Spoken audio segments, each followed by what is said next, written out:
Noah lived with his grandmother in a rundown ground-floor apartment in the southern corner of Greenville, where the sound of car horns mixed with the scent of toasted bread from the bakery across the street each morning. The apartment had only 2 rooms, one for his grandmother, one for Noah, and a tiny kitchen where she often boiled water using an old kettle with a missing lid. Her name was Martha, 74 years old, a former nurse who had worked for 30 years at the city hospital. Ever since her daughter passed away from a severe illness, she became the sole support for Noah, the boy she often called the light at the end of the day.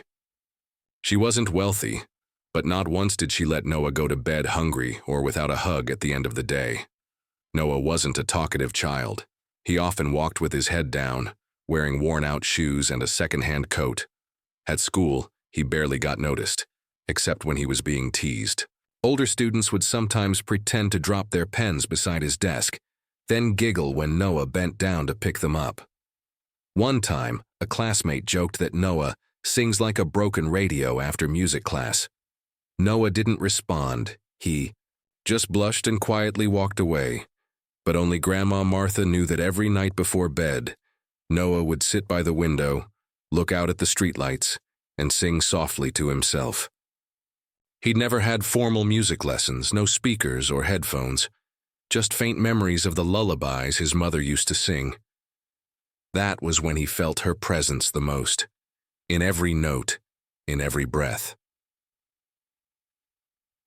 Before we continue Noah's inspiring journey, if you also believe that a person's true worth isn't in their appearance or circumstances, but in their persistence and a heart that never gives up, please like and subscribe to our channel to help spread more stories that move the soul.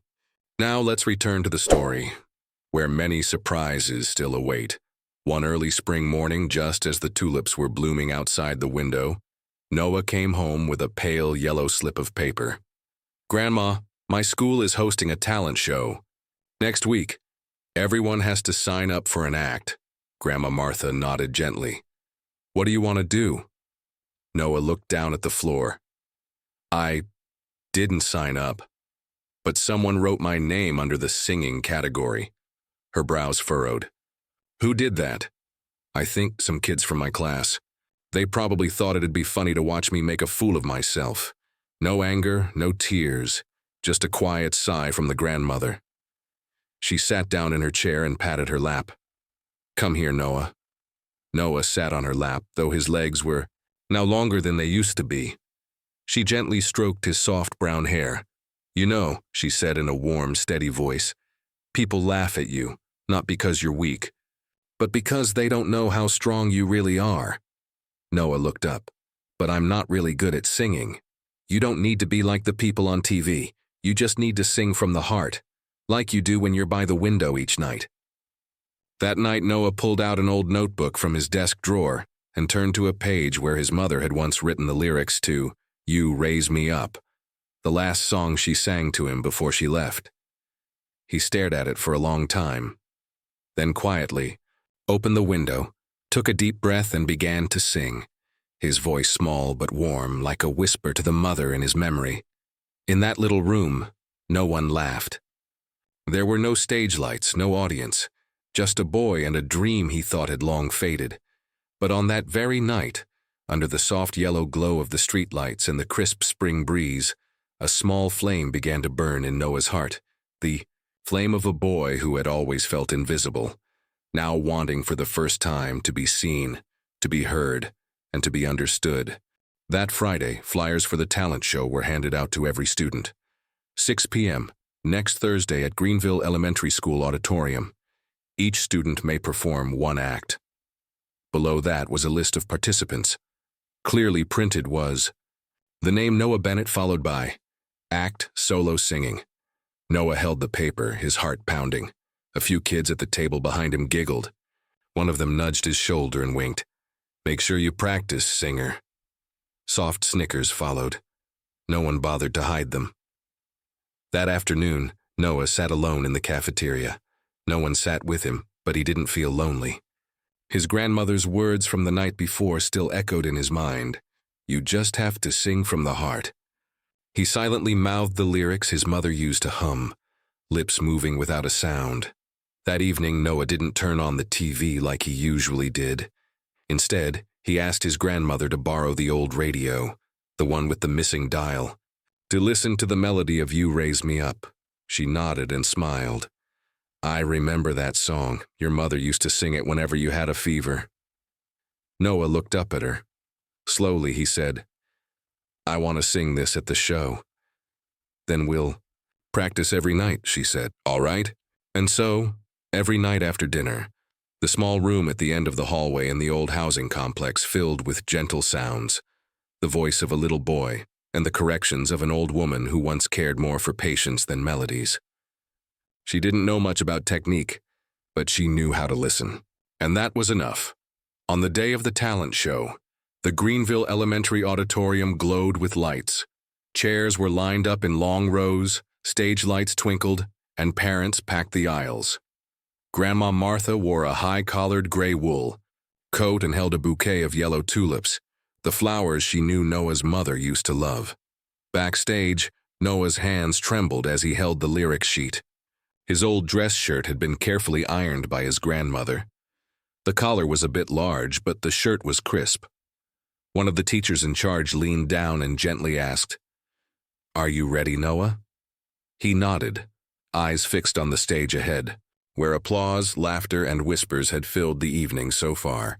A dance performance ended, and the MC stepped into the spotlight with a lively voice. And next, a special voice from Class 5B. Please welcome Noah Bennett with the song.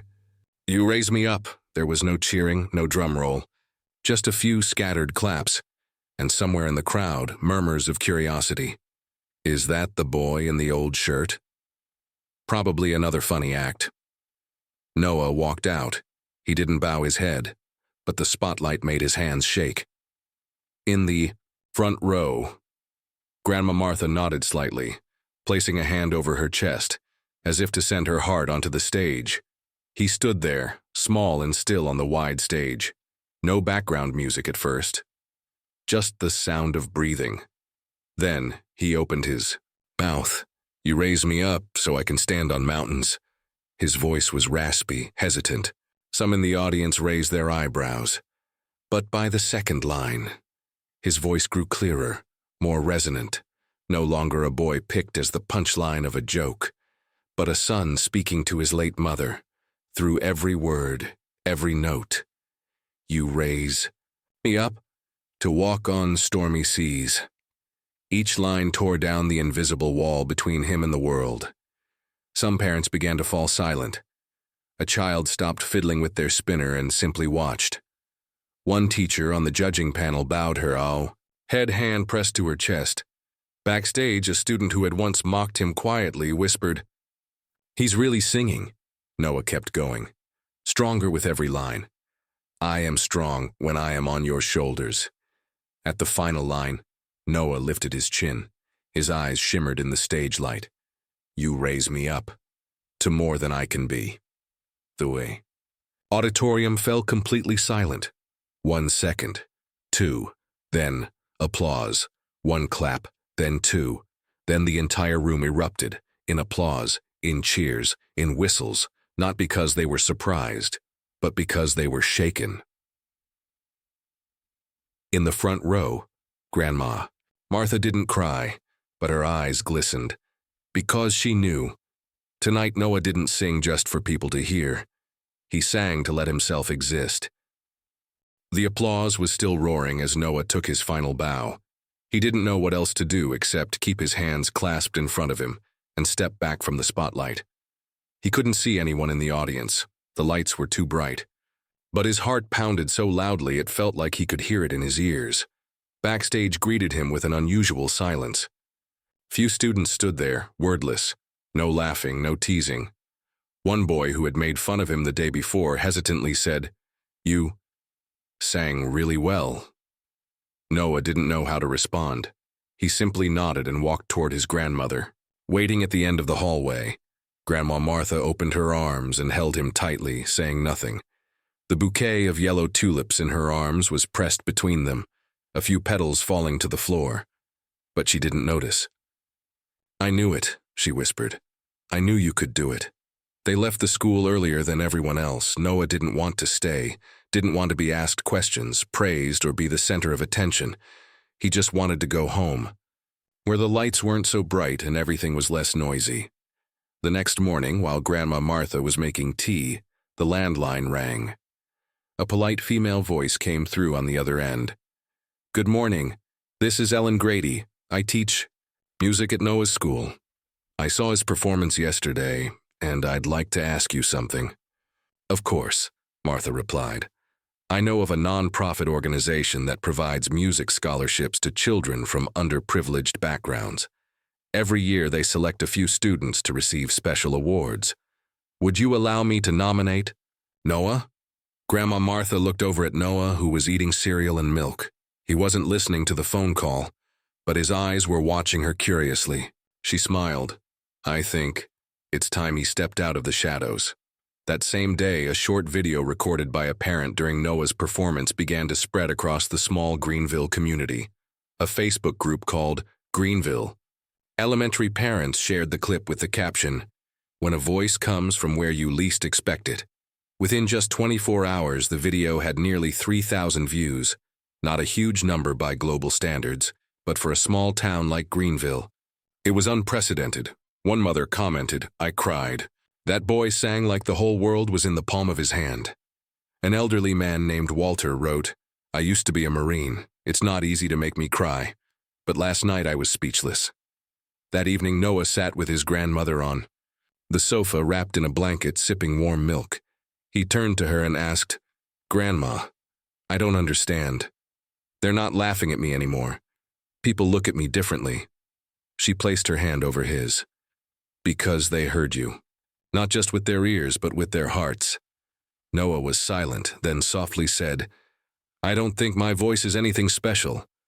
You don't need to be special, she replied. You just need to be honest. And you sang with your loss, your love, and your courage. That made you unforgettable. A few days later, the school sent a letter inviting Grandma Martha and Noah to meet with representatives from Voices of Tomorrow, a scholarship program for talented children with limited resources. They offered to sponsor Noah's full tuition for 2 years of vocal training at the Community Music Academy. They also gifted him a small electric keyboard to practice at home. Noah opened the keyboard box with trembling hands. He stared at the shiny black and white keys as if they had just stepped out of a dream. I'm scared I won't know how to play, he murmured. We'll learn from the beginning, Grandma said gently.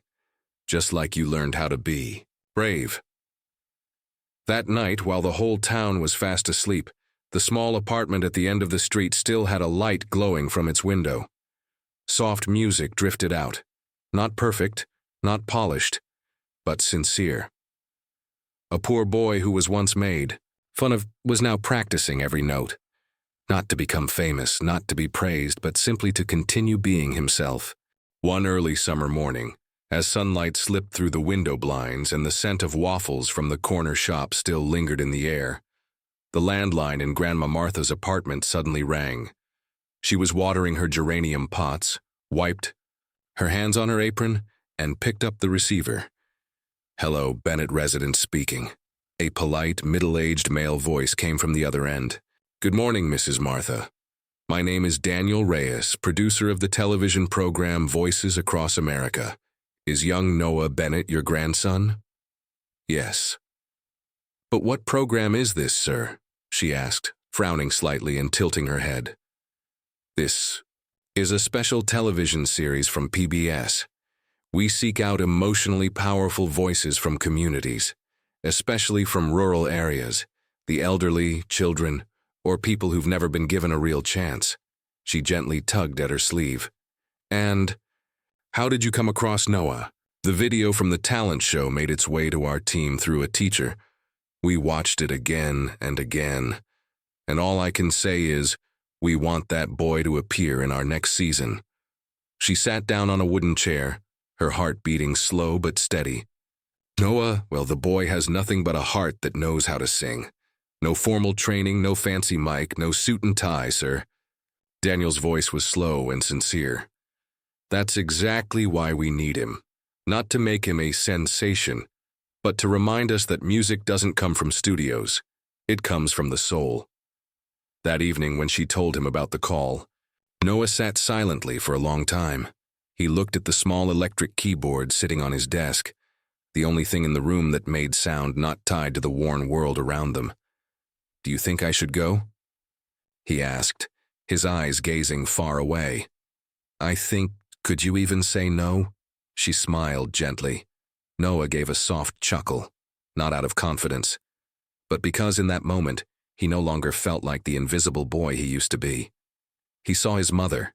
He saw his grandmother, and he saw himself, in a place that felt brighter, broader, and more real. 2 weeks later, Noah and his grandmother arrived at a small studio in San Diego, where PBS was filming the episodes of Voices Across America.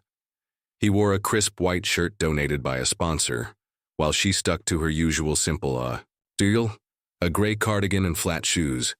They were guided to a waiting room where several older performers were already seated, some holding guitars, others with harmonicas, even a duet couple from Iowa. Everyone had a story. But they all looked kindly when the youngest person in the room walked in. "You must be Noah, right?"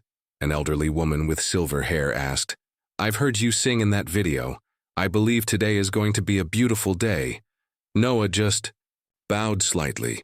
He had never traveled this far before, never flown on a plane, and never imagined his voice could take him to a world like this.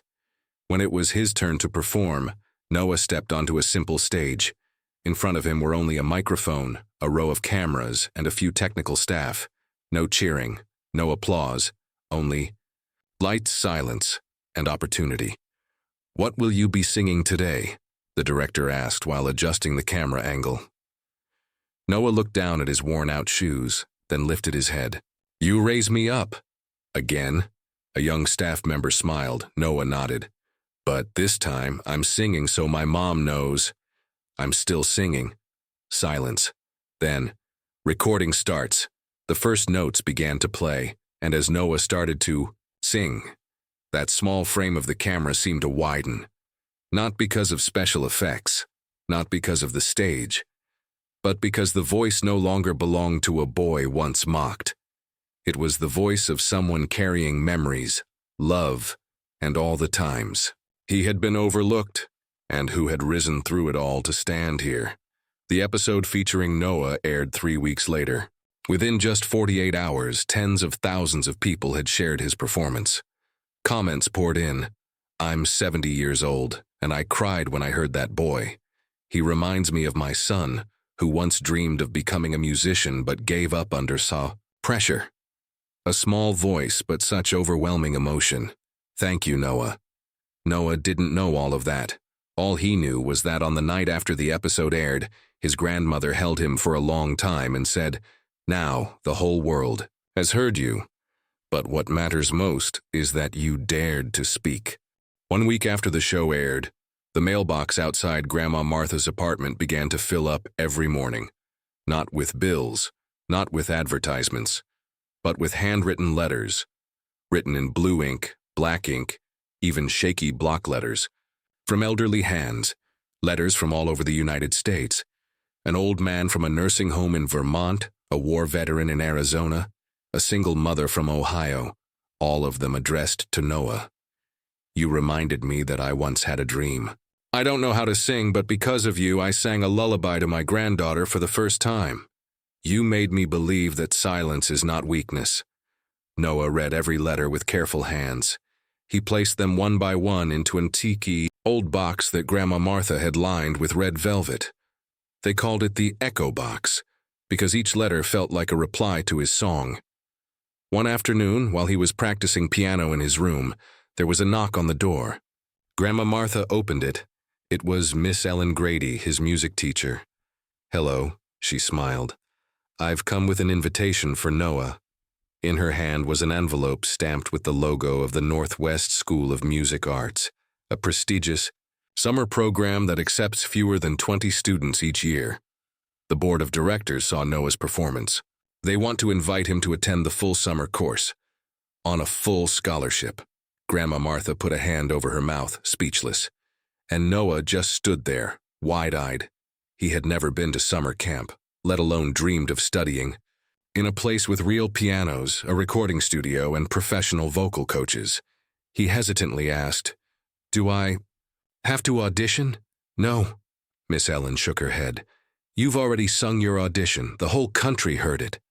On the final night before Noah left for camp, Grandma Martha sat by his bed, holding his hand. "Grandma," he whispered, "if it weren't for that talent show, I don't think I would have ever really dared to sing." She smiled, placing her hand gently on his cheek. "Sometimes, cruel jokes accidentally push us to where we need to be. What matters is, you didn't hide, you stepped forward." Noah nodded. Then he turned back to his keyboard, opened a blank sheet of paper, and began to write the first few notes of a new song. Not "You Raise Me Up," but a song of his own. One for his mother, for his grandmother, and for everyone who had ever been overlooked just because they lived quietly. As the notes played into the soft summer night, Noah was no longer the poor boy made into a joke. He was someone who had found his voice again, through music, through courage, and through everything honest that lived inside his heart. And so, the story of Noah Bennett came to a close. From the poor boy mocked on stage to the voice that brought an entire room to its feet. If you've ever felt small, ever stayed silent in a noisy world, share your thoughts in the comments below. And don't forget to like and subscribe so we can keep telling kind, quiet stories in this loud, fast world. See you on the next journey.